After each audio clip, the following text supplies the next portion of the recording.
Big tech always tells you the machine is incorruptible. Algorithms don't lie. Devices don't cheat. And anyone who questions that is a conspiracy theorist. Really? Today we're talking about electronic logging devices, also known as ELDs, the federally mandated black boxes that supposedly keep tired truckers off the road. And guess what? The system is being gamed at industrial scale, and the people who promised you safety have looked the other way until bodies started piling up. Here's what we know.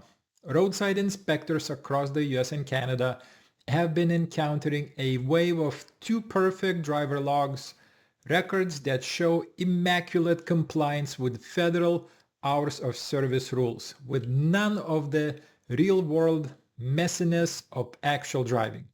No edits, no anomalies, just perfect compliance. Which sounds nice until you learn that federal rules require ELDs to preserve edits and clearly mark them.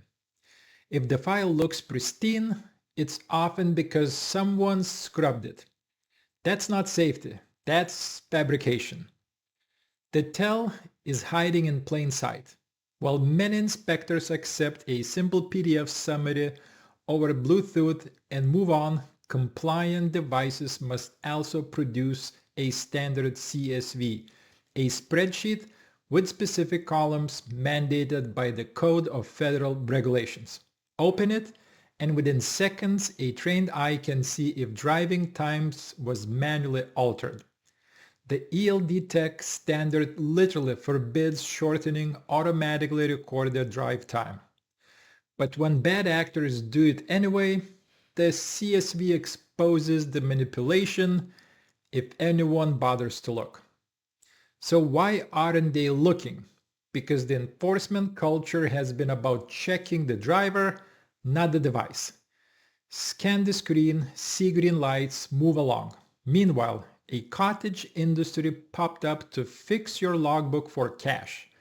One outfit actually told a dispatcher on a recorded call that for $30 a week they'll add driving time, stretch distances, and clean violations 24/7, no holidays. The grift is out in the open. The only real question is why federal regulators weren't first to flag it. The Commercial Vehicle Safety Alliance, the people who write the North American Auto Service criteria, finally admitted what everyone could see. Fabricated ELD files are everywhere, sometimes diverging from reality by hundreds or thousands of miles when you compare them to bills of lading, scale tickets, fuel receipts. Their solution? Draft a new inspection bulletin and push a change to the out-of-service rules so that when tampering is suspected, drivers aren't left to argue about whether they might have violated the 11, 14, 60, or 70-hour rules. They're simply put out of service until real rest is verified. Translation: stop debating fake paperwork, treat it as fraud. But here's the catch. The change isn't overnight. CVCA's process means the earliest effective date for a new ELD tampering OOS rule is April 1st, 2026. In other words, the cheating is happening now. The hammer arrives later. In the meantime, CVSA is circulating guidance among inspectors how to tell a normal edit from a fabricated file, how to look beyond the pretty app to the CSV under the hood. Hopefully, yes. Late? Definitely. And what is FMCSA, the federal agency that forced ELDs onto every cab in America on the promise that compliance would be effortless, automatic, and safer?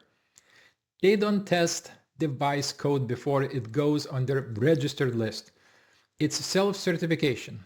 More than 1,000 ELD models, many from pop-up vendors, sail through. When one gets caught, the agency revokes it. Then the company rebrands and repeats. That's not a system. That's a turnstile. To their credit, we've seen a flurry of revocations this summer. FMCSA yanked 8 Gorilla Fleet safety devices in May, 2 more devices in July, and 3 additional devices in early September. Carriers still using the revoked units after the deadlines will be cited and placed out of service.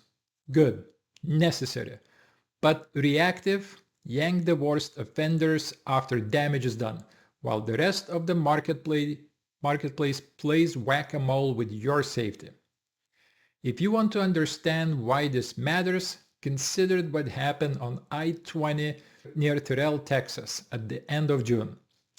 A mass casualty crash that killed 5 people, including 4 members of the same family, allegedly after a driver fell asleep at the wheel. Investigations quickly turned to the carrier safety record, and the former driver publicly alleged the company falsified records to hide the hours its drivers were actually running. You can call that tampering, but let's use plain English. That's covering tracks while lives are at stake. So the narrative you've been sold that ELDs ended the old comic book paper logs and ushered in a utopia of perfect compliance was always political marketing. The reality is what it's always been.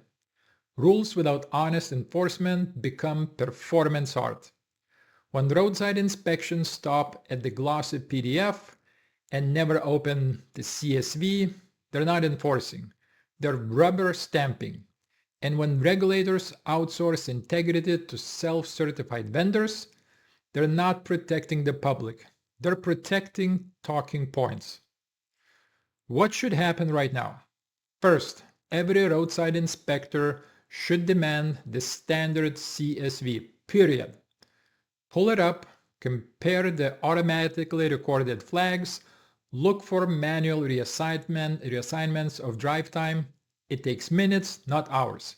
If the data is squeaky clean, what reality never is, that's a red flag. Cross-check against shipping documents or scale receipts when mileage looks off by triple digits. If inspection become real again, the business model for log scrubbers collapses overnight.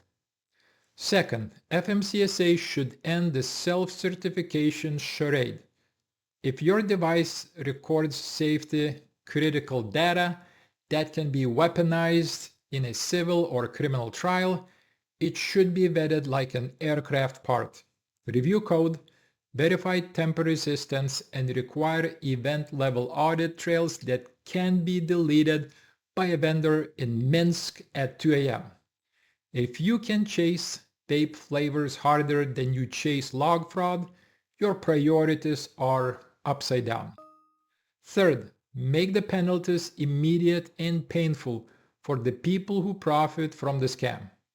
Not the lone driver who got squeezed to make a delivery window, but the third-party services selling illegal edits and the carriers directing drivers to use them. Freeze DOT numbers pending audits when tampering is evident. Seize vendor records. Refer cases for prosecution when fabricated logs intersect with injury or death on the highway. We don't tolerate counterfeit aircraft maintenance logs. Why are we tolerating counterfeit hours of service logs? And finally, let's be honest about incentives. You can chant safety all day, but if you build a regulatory regime that punishes the honest and rewards the clever cheater, you will get more cheaters. Small fleets that try to play it by straight get underbid by carriers quietly buying clean logs at $30 a week. That's not a free market. That's regulatory capture by fraudsters hiding behind a government mandate. Here's the broader point. Truckers are not the enemy. They're the ones moving your food, your medicine, your life, while Washington experiments with tech they don't understand and enforcement they don't do. The overwhelming majority of drivers want a fair system with clear rules and real rest. They don't want to be forced into an app that can be manipulated after the fact by some anonymous support team selling miracle compliance. They want truth in the logbook because they want to get home alive. So do the rest of us. So the next time a bureaucrat tells you, we've got his handle, ask a simple question. If the CSV tells the truth in 5 seconds, why did it take years and a pile of funerals to open the file? Until someone can answer that, the ELD mandate is not a safety program. It's a trust me program. And what we've seen, how that ends. Don't forget to like this video, subscribe to the channel, and hit the notification bell so you never miss an update. Your support helps the channel grow, and it lets me keep bringing you more content just like this. I'll see you next time. Bye-bye.